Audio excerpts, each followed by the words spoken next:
Good afternoon. It's Wednesday, the 24th of June, 2026, just after 1 o'clock. Welcome to UK Column News. I'm your host, Mike Robinson. Joining me by video link today are Charles Mallet and Vanessa Bailey. Later in the programme, we're going to be reporting on the new government procurement rules, or rather the removal of the rules, the possible merging of US and Israeli intelligence, and how the former Starmer government intends to make sure that the only news you see is from the BBC. But we're going to begin today with the National Security State Threats Bill, which Charles briefly reported on last week. Charles, what's the latest? Thank you, Mike. Good afternoon, and good afternoon all. Yes, the reason for coming back to it quite so quickly is that it is moving on at a terrific pace. You may recall that last week on the 17th of June, it was already going through its second reading in the House of Commons. Now, that's been accelerated, so it's already had a first and second reading in both the Houses of Commons and the House of Lords. There's no doubt that this is being pushed at what might be described as an alarming speed. Also, of course, worth noting that the news dominating the headlines of the last week or so, the Starmer Burnham spectacle, has, of course, kicked this, in effect, as far as the public's concerned, into the long grass. So just to recap why this matters, it should really be regarded, first of all, as an upgrade to the National Security Act of 2023, which contained many fairly draconian provisions of its own. But of course, this is going to sit alongside the existing terrorism legislation under the Terrorism Act 2000. But in particular, the area that in the Terrorism Act is described as prescription, therefore a body that may be deemed by the Home Office to be in effect banned, and that therefore any support of it incurs criminal sanctions for the person doing the supporting. Now, for the National Security State Threats Bill, or at least Act as it looks like it will become, this is going to manifest in the designation of bodies, so that the Secretary of State, the Home Secretary, will have the power to create what are described as designated bodies that are involved in foreign power threat activity. Now, the language that's going to be used in this act, if it becomes so, is deliberately vague in order that it may act as a catch-all. And in particular, the attention should be drawn to the offences that are going to be created. And similar, again, to the Terrorism Act, there are offences of providing support for, or indeed assisting, such designated bodies.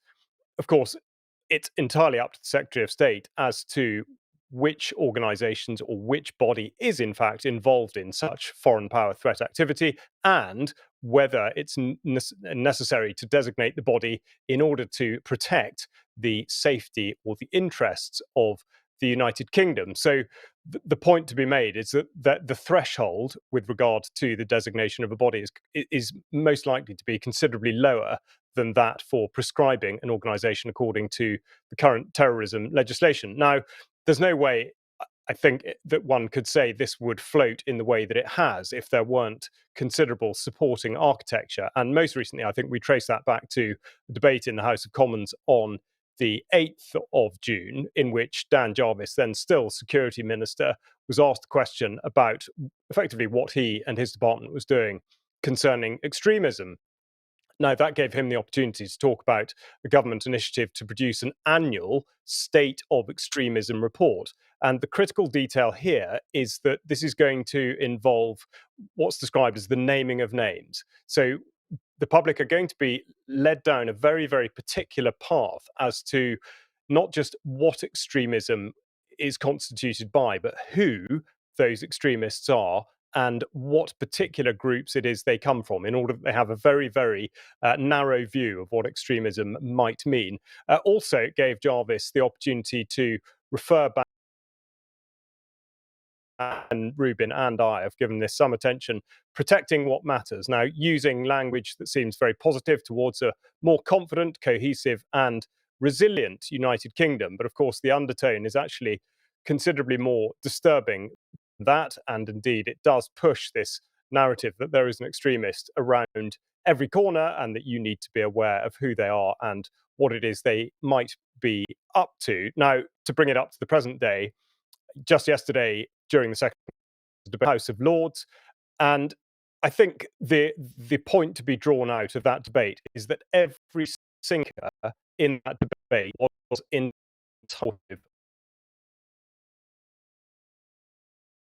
speaking was really over minor technicalities, and in particular, whether there might be inadvertent entrapment of particularly those working with humanitarian organizations, but there was not a single mention of whether or not this was a proportionate proposal with regard to legislation that was either necessary or indeed over the mark.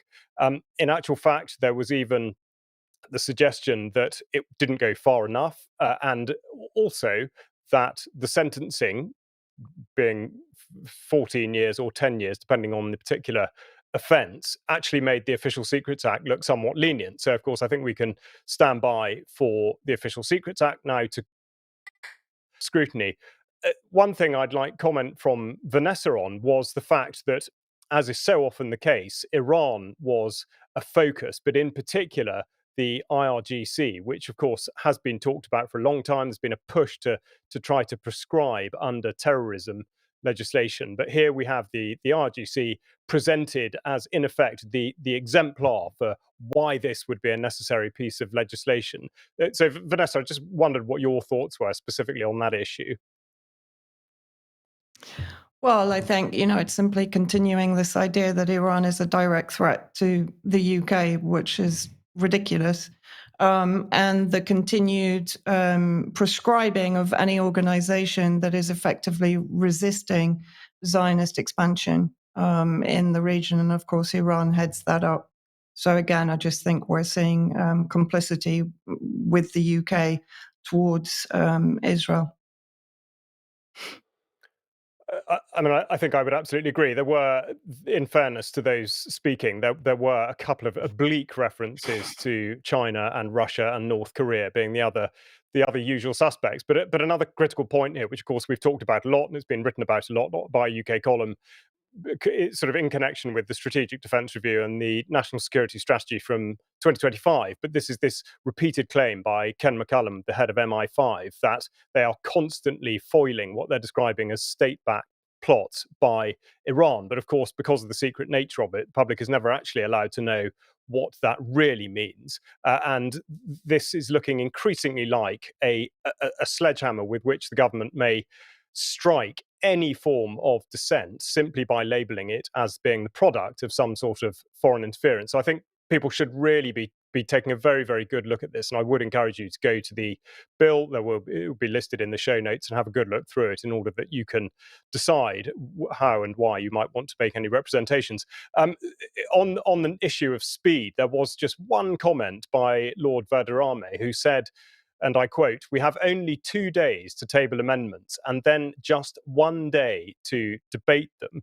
So there was at least some concession given to the speed with which this is being pushed through, but obviously not nearly enough. And the only other thing to bring out are the sort of spin-off effects. And one that caught my eye was, in particular, it's just been launched now from the counter-extremism group. This is Young Leaders in National Security Fellowship. Now, I think given that Lord Carlisle is effectively the front man for this and has been involved with various committees during his time in the House of Lords, we can see very obviously where this is going. I've just referred to the fact that Iran is absolutely a focus of this. And of course, there are many references to both Hamas and Hezbollah too. So it's, one might say coincidence, although that seems less likely, that of course Lord Carlisle, here shown in the Jewish Chronicle, saying, "I had no idea that I had Jewish blood for many years." Of course, he was brought up as an Anglican. So I'm not trying to make connections where none exist, but the point is that the suggestion of there being a threat from elsewhere is almost always pointing back to there being some sort of either anti-Israel or anti-Semitic threat. Now, just to close with the group in mind that I've just mentioned, the counter-extremism group, and just to highlight the revolving door nature of government and so-called think tanks. Robert Simcox, who was one of the founding directors of the counter-extremism group, was taken out of that post straight into government to be the commissioner for countering extremism. So that's just a sort of closing note. And Mike, I'd just like to hand back to you while we've got a bit of time, just to get your thoughts on this. Partly on the speed of it, but also the provisions and where it looks like it's going. where it's going is a very dark place. I mean, of course, David Miller and Chris Williamson are already under pressure from the British government for their programming, which was for Press TV, and clearly they're going to be targets of this, Charles. Yeah, I mean, I think they absolutely are, as well as many, many others. And I think this is the point, and we've seen this with the terrorism legislation. Is that in effect anybody can be a target because it is so terribly subjective, and also it puts in the minds of the public that anything may be regarded as a matter of national security and therefore should not be questioned on that basis. And I think that is an extremely alarming precedent to set. Okay, and what about this article then?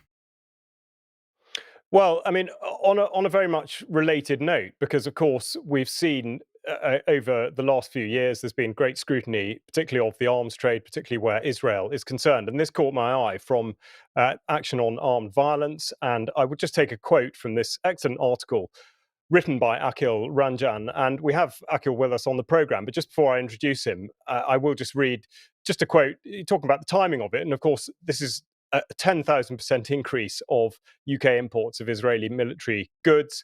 And he's written that the increase comes despite mounting political tensions between London and Jerusalem over Israel's military conduct in Gaza and growing scrutiny of military ties between the two countries. Akhil, thank you very much for joining us. Welcome to UK Column. Just tell us a bit about your research for the article and what it is exactly that you've uncovered. I think you have absolutely spot on the issue and the quote that triggered my research. So just to start, I came across a report by Associated Press, a news agency, last month. And they say that despite global criticism and allegation of committing war crimes and genocide in Palestine by Israel, the Israeli quote unquote battle tested military equipment exports of Israeli battle tested military equipment has grown quite high rate.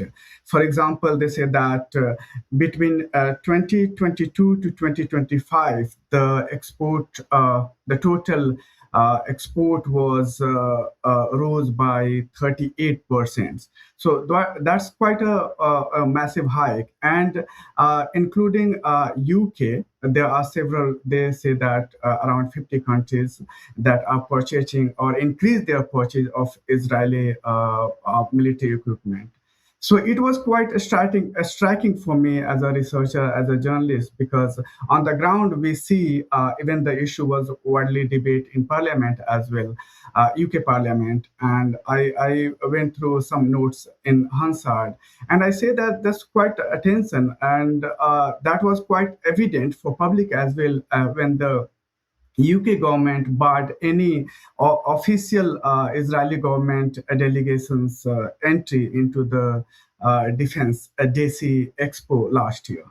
So that was kind of premise of my research, and I did try to find some data to support the research. And I was very curious that what sorts of equipment and security gadgets are being imported by the UK, because UK exports a lot of military equipment to Israel and other countries. That is a well-known fact. But this reverse, import was something very new for me as a journalist. So I started my research. I didn't find much on the UK own global trade database, but I mostly relied on the UN Comtrade base, and also I verified that finding with the Trading Economics global trade database for the export and imports. Akhil, thank you very much indeed. And there will be a link to your article in the notes below this programme. It's a very valuable bit of research. And of course, this from a government that insists that its relationship with Israel with regard to arms is completely proper. Thank you very much indeed for joining us. Thank you, Akhil, and thank you, Charles. Now, in a very much related topic then, let's move on to procurement, because the former Starmer government has decided that public procurement needs to be transformed. So we just bring this on screen. And the question is, what's it going to be transformed into? Well, the press release says every year the government spends around £400 billion on public procurement. And for far too long, this spending has been focused too narrowly on short-term requirements and upfront costs. This has left the UK exposed to global shocks, with recent events showing the fragility of global supply chains. This new guidance, that's just published yesterday, draws a line under that approach and works to protect the UK's national security and build resilience in critical sectors. Now, Rachel Reeves, for her part, said we have the right economic plan using the power of public procurement to protect our national security and strengthen the UK's economic resilience. British companies, she said, are delivering the innovation and resilience we need. In a more uncertain world, this government will continue to back British businesses as we strengthen our national security and economic resilience. Well, so much for the official line. The question is, what is going on here? Well, this announcement relies on the national security exemption, which is included in the Procurement Act 2023. Now, this, of course, was Tory legislation, but because Labour is different and was elected on a platform of change, they're carrying on with it as if nothing has happened. Now, to support this new approach, the government has appointed dedicated sector leads in key departments across Whitehall. These leads, they say, will support ministers and oversee upcoming procurements so they can appropriately apply the national security exemption for contracts. In other words, they've appointed civil servants into major departments to make sure the normal procurement rules, which provide transparency and accountability, are not followed. And alongside this, the Treasury will be writing to accounting officers across the government on the importance of protecting national security through future spending decisions. And so, in other words, creative accounting is the order of the day. So the question is, why should we be concerned about this? Well, the definition of national security is so broad as to be meaningless. And this gives the government free rein to spend money on where they like and whatever they want under the cover of national security. Now, arms, as Akhil has been saying there, are the obvious example, but there's no reason it be limited to that. And if I were to suggest Palantir, maybe that might raise alarm bells with some people. But this government isn't as corrupt as the last one, is it? Well, consider this. We bring this back on screen because in the course of the COVID situation, the British regime spent billions on PPE, on emergency equipment like ventilators and so-called Nightingale hospitals and so on. And much of this was utterly corrupt, with billions going into the hands of friends of MPs and civil servants. And the reason this came to light, this so-called scandal, was that while these contracts were awarded under emergency direct awards, which bypassed competitive tendering, the contracts still had to be published. But the national security exemption doesn't bypass competitive tendering while leaving a record. No, instead, it takes the contract out of covered procurement altogether. No competitive process, no transparency notices, no exclusion or debarment checks. And of course, they would argue that there are other protections in place, for example, data protection law, human rights obligations, and so on. But you'll have to excuse me if I'm somewhat skeptical about that. We've got to consider direction of travel here. And what we've seen over the last couple of decades is more and more legislation with broader and looser definitions of terms, as Charles has just been mentioning, with respect to the new National Security Bill. And so if the previous legislation doesn't quite cut it, they seem to simply take another bite at the cherry. So, another question we could be asking is, why are there circumstances in which public procurement rules are being subverted at all in this way? And I'm just going to end with this, because this is sort of my thoughts on this, because this exemption removes the conditions under which the last major procurement scandal, which was the COVID scandal, was uncovered. And the safeguards that remain depend on the visibility that are removed in this latest guidance. Charles, very, very briefly, I don't know if you've got any thoughts on this. Well, I think you've articulated it perfectly. I mean, the national security is becoming the best cover for absolutely anything. To a certain extent, in another area, we've seen exactly this done with the climate change narrative. You can just paint your broad brush over anything with climate, and I think national security has exactly the same capability in terms of its power to drive a narrative through. Thank you for that. Vanessa, let's come to you now then. And well, over the last couple of weeks, we've been highlighting the drive in the United States to effectively merge the US and Israeli military. And I'm not quite sure exactly what stage that particular legislation is at, but it's not stopping at the military level. No, it definitely isn't, as I'll demonstrate later in this section. But I just want to start with a report back in early June, and this was regarding the Pentagon analysis of the Israeli spy threat as NDAA seeks deeper defense ties. So at the same time, basically, as members of Congress in the US are pushing for deeper ties or a merger from a military perspective, then at the same time, the Pentagon is effectively determining that Israel is an adversary from an intelligence perspective. And we can remember the latest story about Jonathan Pollard, who stole a huge volume of US state secrets. And then if we go on to more recently, this is an article in Okay. So the Pentagon, as I said, raised the threat of Israeli spying on the US to the highest level, sources say. Now, in direct opposition to that, let's have a look at an article in Responsible Statecraft. Again, they also broke the story pretty much of the military merger between the US and Israel. The Senate wants to force the US to share sensitive intel with Israel. In the article itself, it says buried deep inside a 192-page intelligence authorization bill is Section 622 titled United States-Israel Intelligence Sharing Enhancement. This word enhancement appears quite often in this report.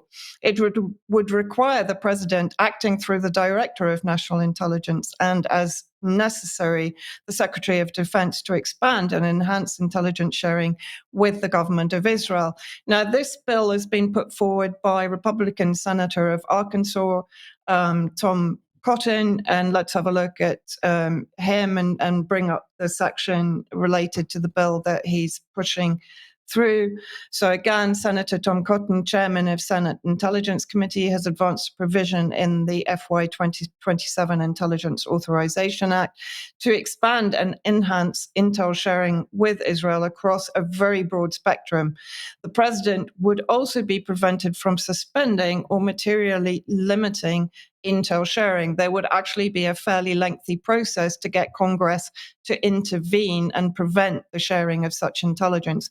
Now, I just want to play this very recent, in the last 9 hours, audio recording from Senator Cotton, which demonstrates very clearly his sympathies. But I agree, most importantly, with what the president said over the weekend, that we're not going to restrain Israel from defending itself against a bloodthirsty terrorist cult, Hezbollah, that has the blood of Americans on its hands as well.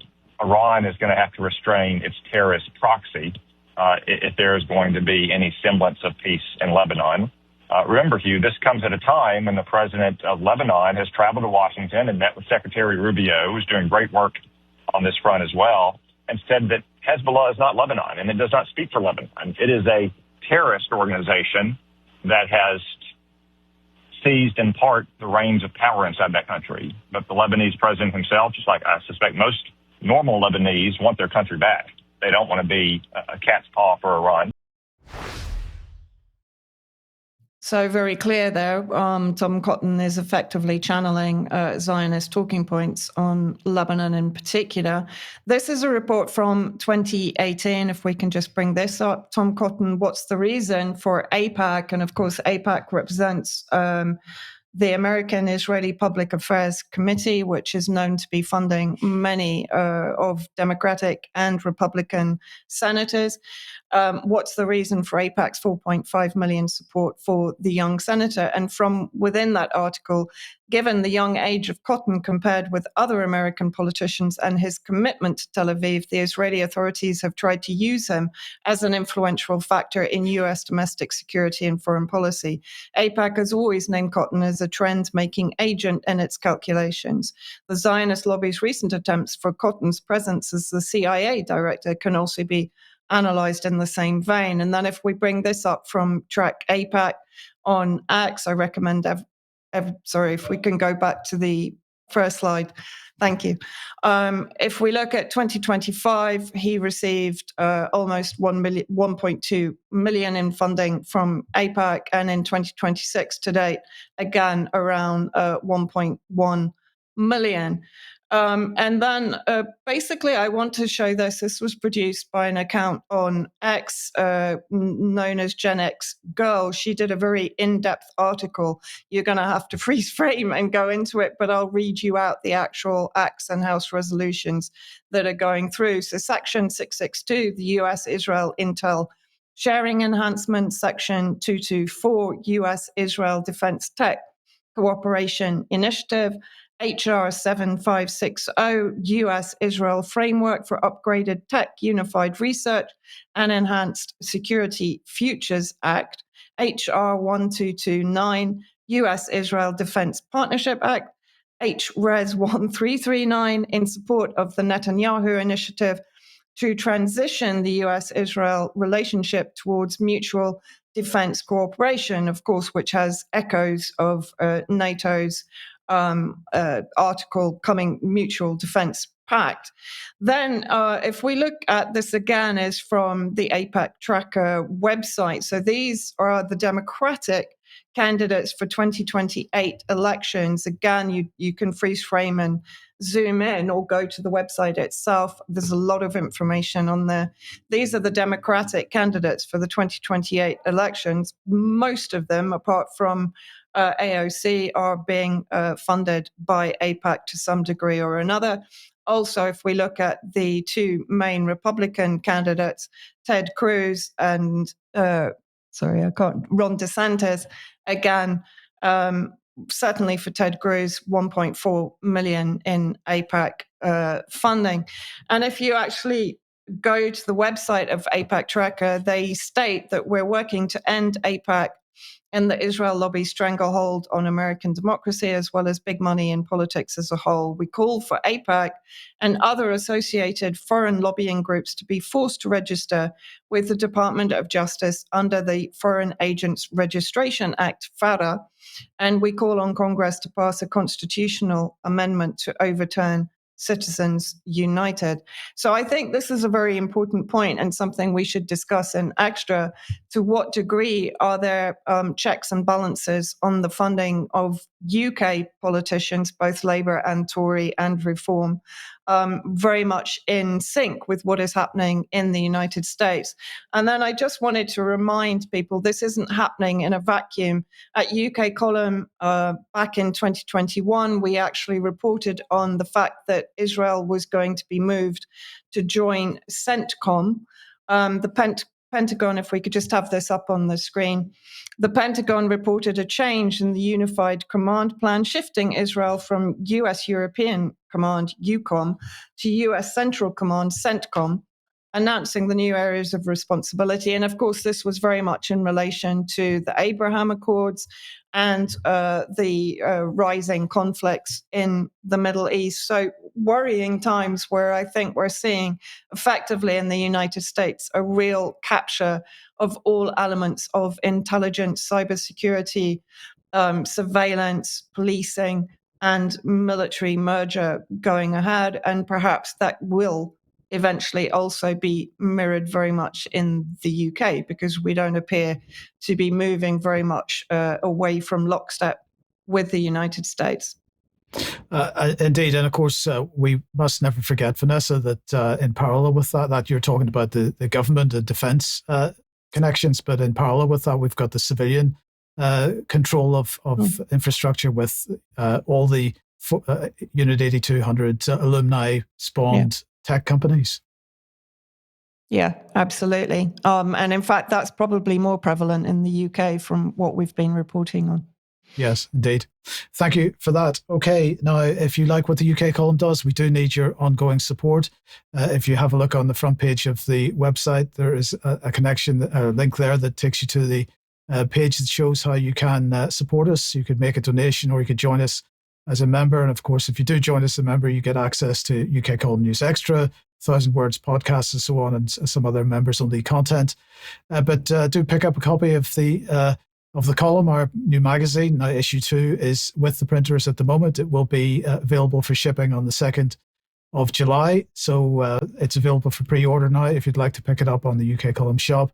And do come for our 20th anniversary event in Plymouth on the 18th to 20th of September, if you possibly can. Now, tonight at 7 p.m., Jerm is talking about individualism destroying the West. And Carl is talking about Iran humiliating the United States. So that's at 9 p.m. and for Carl. And tomorrow then at 1 p.m., and we're going to apologize for the technical problems with episode 1 of this. So this is Jeffrey Epstein, How Deep and Why Does It Go? Part 2 is going out at 1 p.m. tomorrow. Part 1 is on the UK Column website if you'd like to go and watch that before the 1 p.m. stream tomorrow.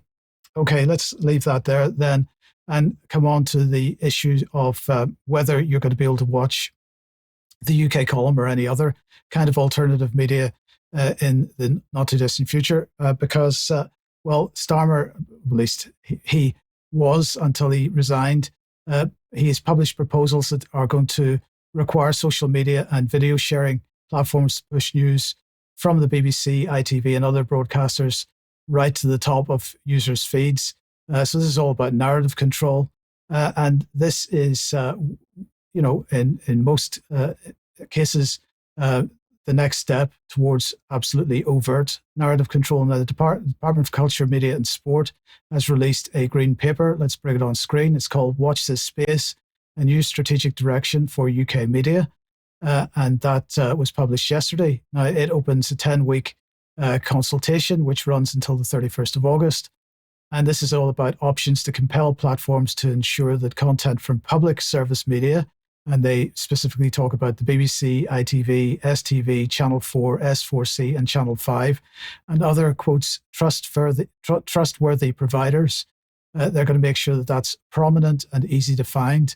Now, ministers say that this is going to mean the national and local news publishers are going to appear at the top of feeds when users search for news, which they argue is key for helping to tackle misinformation and disinformation, particularly during times of social unrest or crisis. Now, that is a key quote. You saw it on screen a second ago. And I would just ask, do they know that there's a time of social unrest or crisis coming, or could it be that they're engineering it? But anyway, by the way, if you want to know how they might possibly be engineering it, do pick up a copy of issue 2 of the column, because I have an article describing particularly the use of behavioral psychology to change people's minds at population level. But anyway, the paper itself, just to come back to this, sketches out a 3-stage escalation. This is how they describe it. And so this is DCMS Minister Ian Murray. And he indicated that government would first ask platforms to act voluntarily, then move towards regulation, and if necessary, they would move towards legislation. So the definition of who counts as a trustworthy provider, of course, is left open. It's the same in the Online Safety Act. And Murray suggested that the category could stretch to individual pieces of content, suggesting that parts of YouTube might be designated in order to allow, make sure that that type of content is promoted. Now, Culture Secretary Lisa Nandy then suggested that the reforms are a defense of democratic resilience. She said it was vital that regulated public service media is seen and heard in the fierce battle against mis and disinformation. And this is, of course, as audiences move online. Now, the industry, the media industry, the mainstream corporate media industry at least, has welcomed this broadly. The chief executive of ITV, Carolyn McCall, said that the paper would help public service broadcasters continue to serve the public interest through trusted, high quality and accessible content, try not to laugh too much, while underpinning the wider creative economy. And then Arqiva, who operates the UK's terrestrial broadcasting network, they welcomed the publication.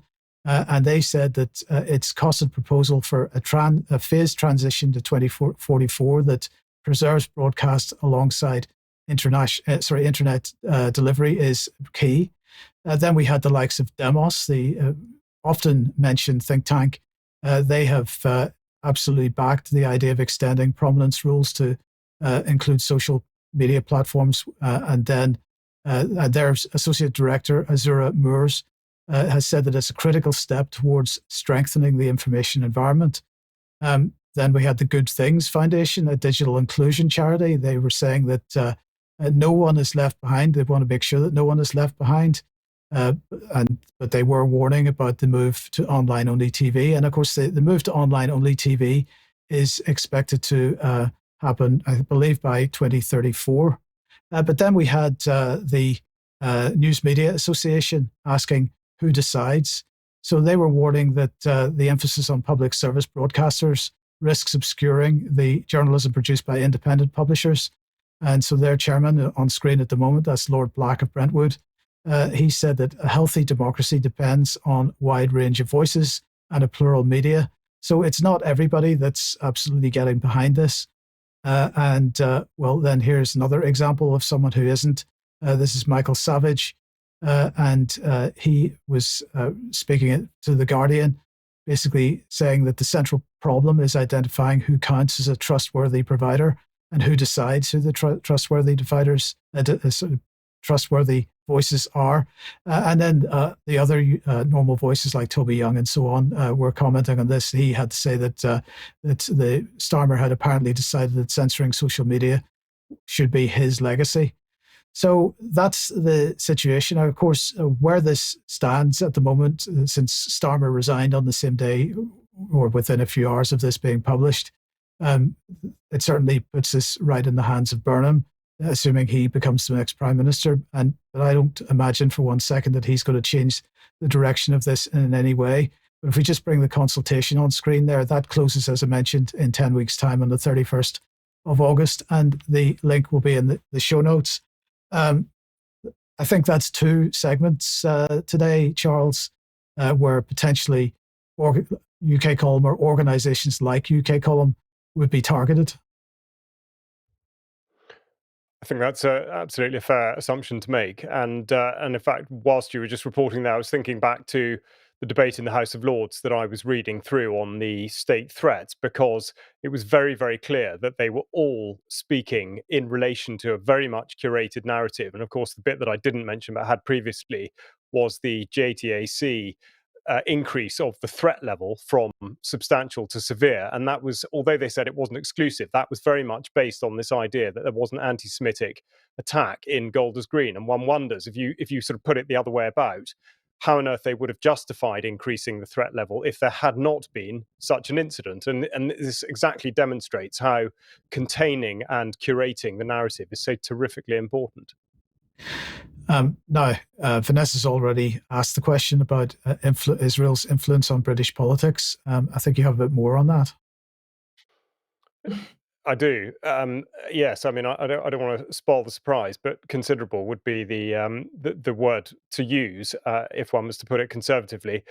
This relates to a petition, and we've talked again about yet another thing obscured by the Starmer-Burnham shenanigans, but a petition that garnered over 100,000 signatures and therefore was eligible for a parliamentary debate was indeed debated in Westminster Hall on Monday the 22nd.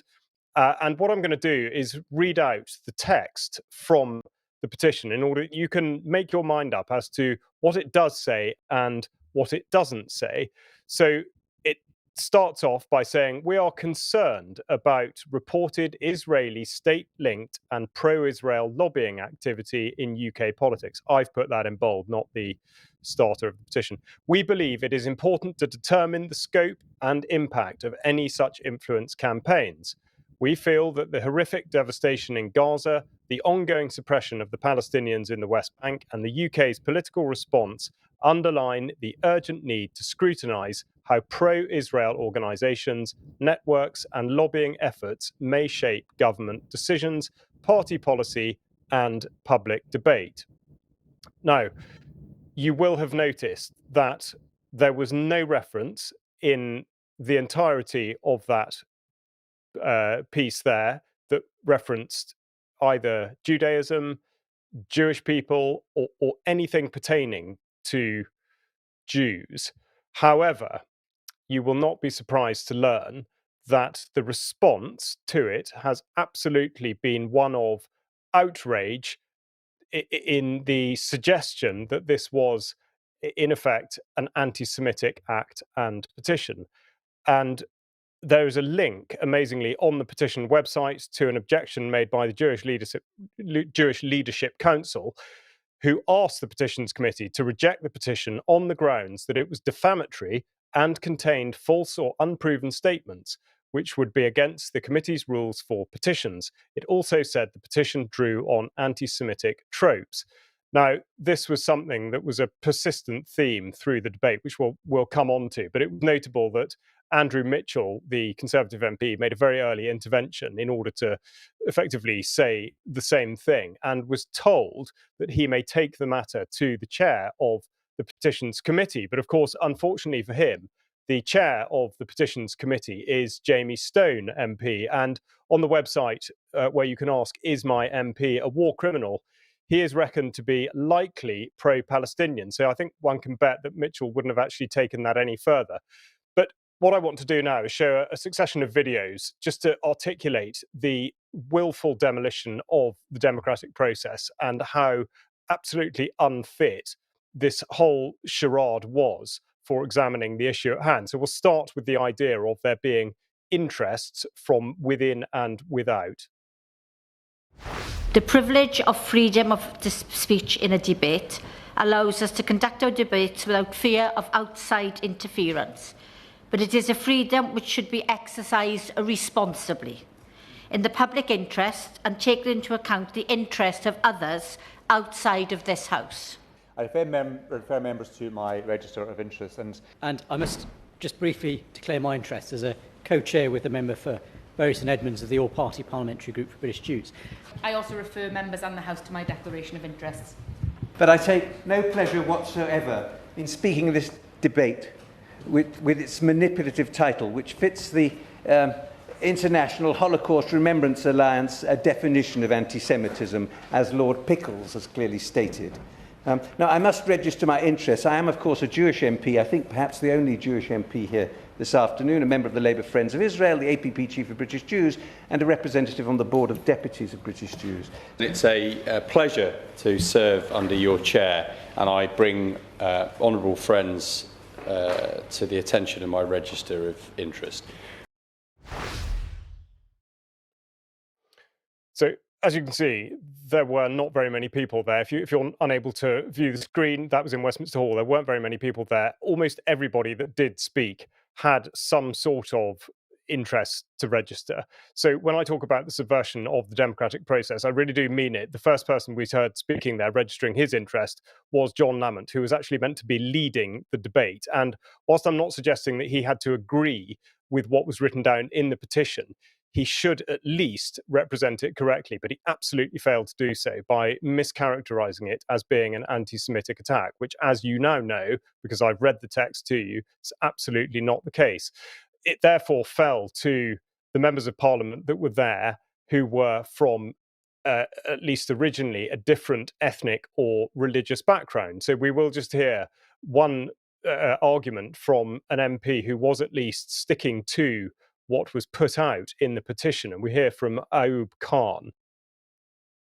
It's not about the Jewish community. It's about the state of Israel, and I think we must be careful in our words and ensure that we don't conflate the two. And for the 2 years this government has supported the state of Israel through the unimaginable genocide in Gaza, illegal settlement building in the occupied West Bank, and even with the war in Iran. It is also said that the power of a lobby group is measured by how far a government can be pushed beyond the limits of policy making.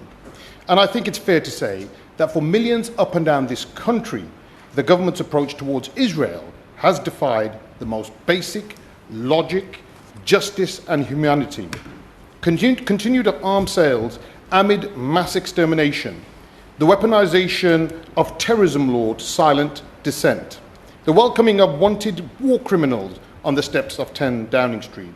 With every decision this government has made, it's not only reasonable to ask questions about political influence in Britain, it's necessary. As I say, it's not about Jewish communities. It's not about Jewish identity.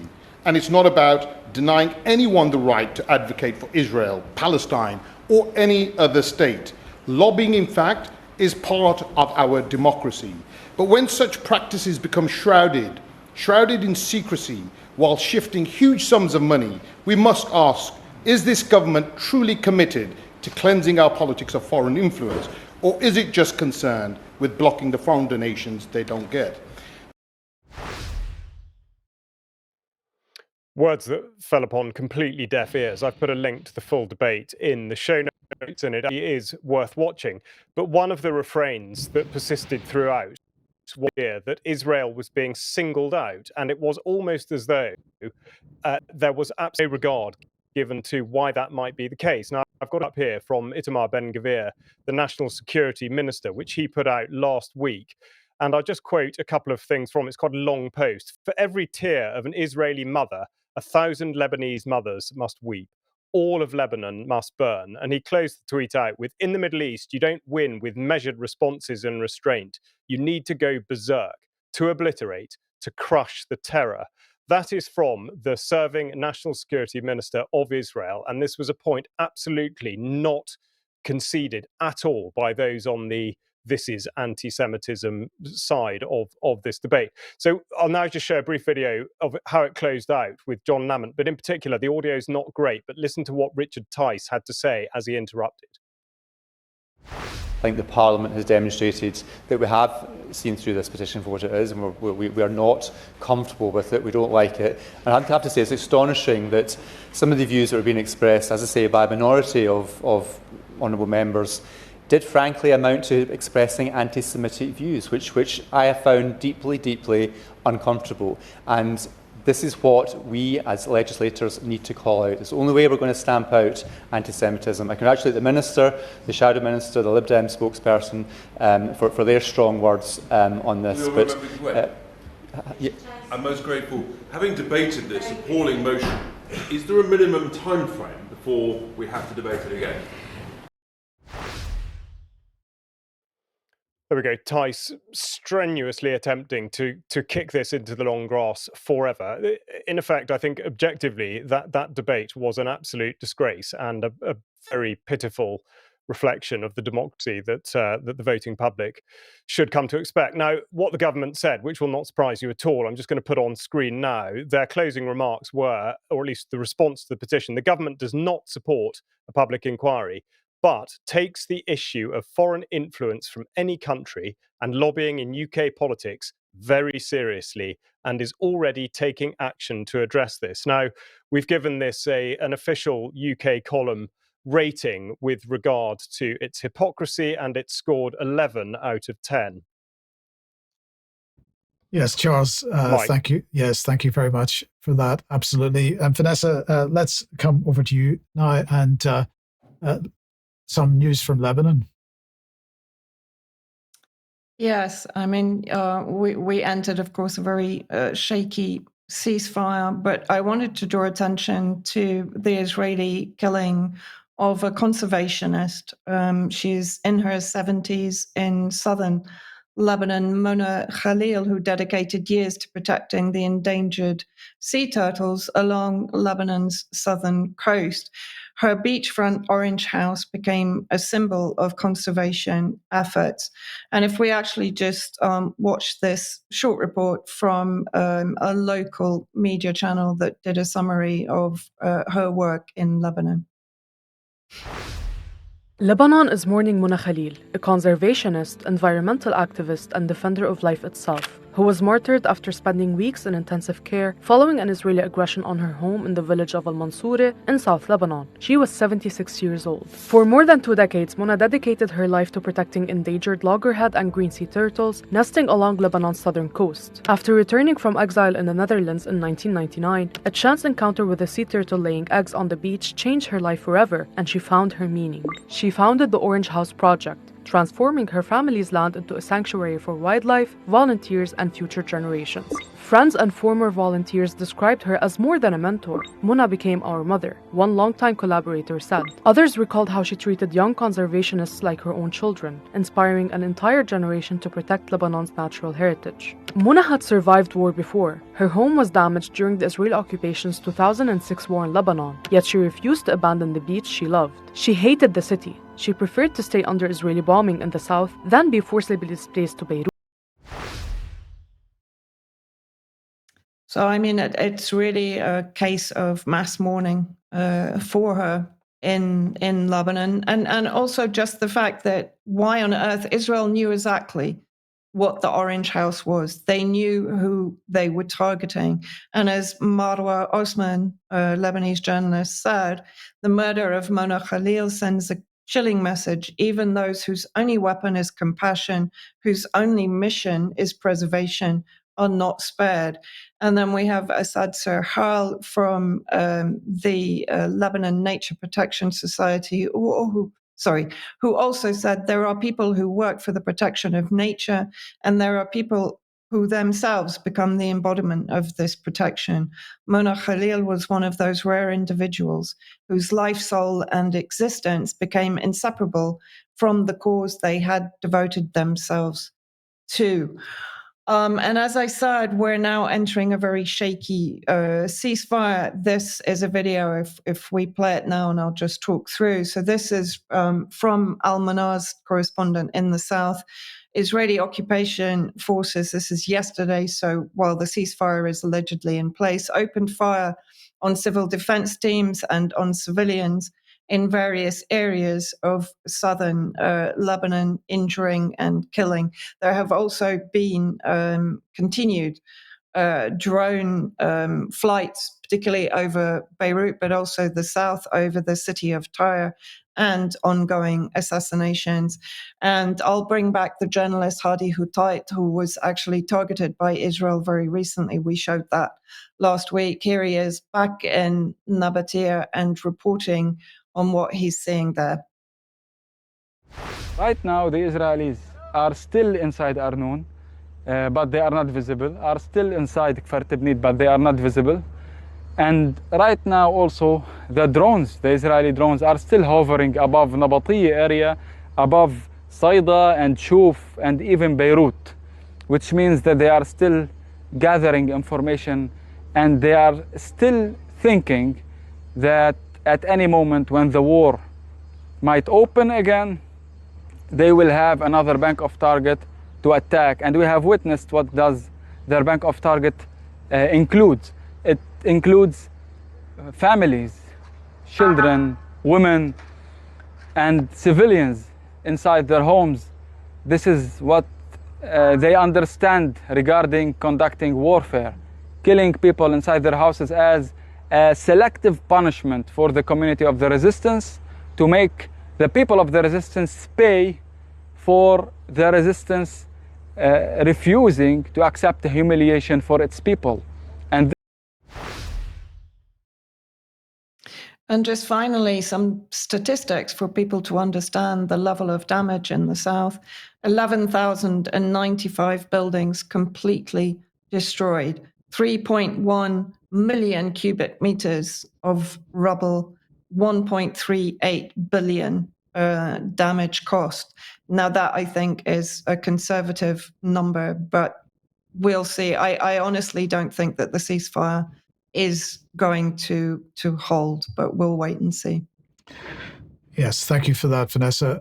Charles, let's come back to you then. And over the last couple of weeks, we've been talking about the increasing pressure on livestock in the UK. So what's happening with respect to TB? Well, destruction of a different kind, or at least so it looks, and I'll explain why. There's yet another bovine tuberculosis strategy come from the government, and as we see on screen now, we are told that this is coming from experts who recommend a new science-led approach aiming to protect farmers and reduce infection. The statement goes on to say that an independent steering group of farmers, scientists, veterinarians and academics was convened by DEFRA, and they're apparently going to conduct activities that strengthen cattle controls, improve surveillance, enhance testing, and, of course, vaccination. Now, this is a very divisive issue, not least because of the suggestion that badgers may pass TB to cattle and or vice versa, as well as deer. And there is a very controversial cull, or at least the government saying that they're going to step back from culling. Of course, many farmers certainly involved in illicit or unlawful culling activity as well. So it's a very divisive issue. Now, the reason that I want to talk about it today is not least because of this strategy, but I think the public should have a better idea of the so-called science behind this and how it actually manifests. And so I'm going to show a couple of clips from a program that Jeremy Clarkson putting out over the last few years called Clarkson's Farm. And this is from a recent episode, and I'm just showing you the process of testing for TB. Sam kicked off by reminding us about our current TB stranglehold. If she goes today, the rest of the herd we have to be tested again in a month's time, and then probably again 6 days later. So your farm is under restrictions until that point. I believe the test is a bit haphazard. For what reason? Have you got those tweezers on you? Yeah. So you get a lump. This is what you do. Yeah. There's a lump Yep. on the cow's neck, and you walk up to it and you squeeze it. Yeah. Mm-hmm. And then it tells you how big the lump is, because there's a measuring bit here, yeah? But if you pull it down hard or not hard, you get a different reading. And the cow's doing this while you're trying to do it. And then you just go, well, there's only need to be a millimetre in it. We have to lose a cow, shut the whole farm down, and that is how it's measured. She's a very, very pretty cow and pregnant with twins. How far pregnant is she? When's she due? 5 months. When will we know? In about 1 minute. Oh, God's sake, can you hump it? Good girl. Good girl.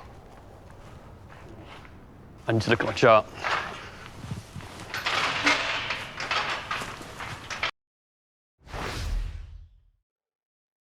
So I think it's fair to say that Jeremy Clarkson's not making it up there. He's identifying something very simple but entirely logical, and effectively throwing this idea that this is science-led sort of back in the government's faces. The other element to point out, which is very important and applies to all the ways in which government looks at so-called animal diseases, or indeed anything that has a sort of zoonotic label attached to it, is that no regard is ever given to the environmental conditions that an animal has been in, or indeed whether it might recover, which of course a cow can from TB. We'll now look at the remainder of the clip to see what happened. So I've remeasured both lumps today, or both top and bottom. Is this last time? Yeah, last time here 7 and 9, 7 millimetres, 9 millimetres. This time it's 11 millimetres and 40 millimetres. So I look at my chart. She's IR again. What? What's that mean? Inconclusive again. Sorry, inconclusive again. She stays in the barn? No, that means that she's going to have to go, because she's effectively inconclusive twice. Yeah. Is that absolutely? Yeah, she's inconclusive twice, so she's treated. So she has to be slaughtered even though she's inconclusive. Yeah, she's treated as a reactor today. The problem you've got with that is like, I don't understand any of these rules. That seems to me like a hung jury. You know, it's 6 and 6, and then the judge goes, that's inconclusive, so we're going to execute you. That's exactly what's happening here.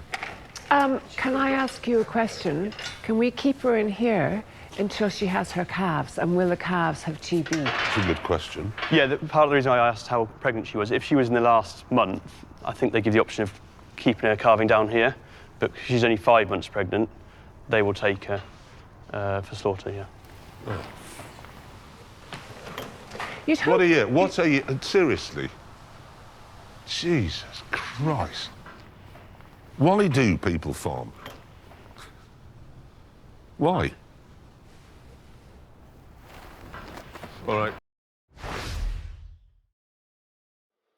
I've certainly got nothing to add to Clarkson's comments, but I would ask you to consider whether you think that what you saw is either proportionate or necessary, or indeed scientific, which leads one to what it is that DEFRA might be considered to be doing in putting forward a policy like this. So we'll just put this on screen, which is something UK Column has talked about quite a lot, Ben Rubin in particular, Posywid.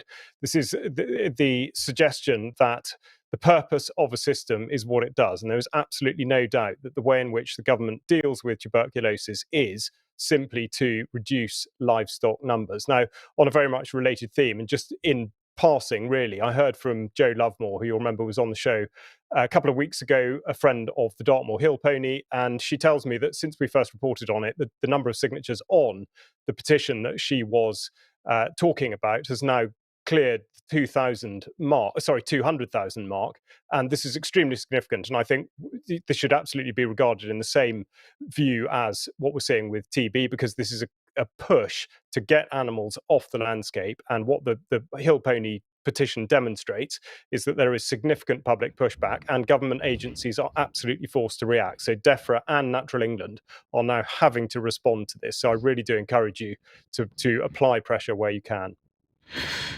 Thank you for that, Charles. Just say this is another example of slaughtered on suspicion, it seems to me. And if you haven't seen our documentary on the 2001 foot and mouth travesty, it's on the UK Column website. Just have a look for Slaughtered on Suspicion.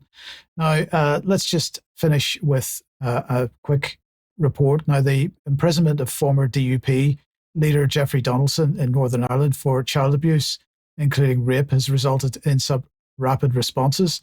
Now, as many of you will know, it's common in certain areas of Belfast for political commentary to appear on the gable ends of terrace streets in the form of murals. Well, apparently this appeared very quickly following Donaldson being sent down, if we can just put it on screen. And of course, this is AI generated, but it was sent to me by my sister yesterday. And when I said, well, this isn't real, she said, give it time. And I'd very much like to see that because we should never forget that the abuse of children sits at the very heart of the British establishment. And we should remember that Donaldson had Enoch Powell as a mentor, and Powell had many questions to answer himself on this score, including not only the so-called VIP paedophile ring around Parliament, but also with respect to Concora in Belfast. So anyway, he's now in prison, and the response has been doing the rounds on social media and Just Right too. So we will talk more about this next maybe as well. I would say thank you very much for everybody that's joined us today. Thank you to Charles and Vanessa and to our guest today. We'll be back in a couple of minutes. If you are a UK Column member, stay on the live stream for UK Column News Extra. Don't forget Jerem and Carl tonight, and also the Epstein interview tomorrow at 1 p.m. And then we'll be back for the news as usual at 1 p.m. on Friday. See you then. Thanks for joining.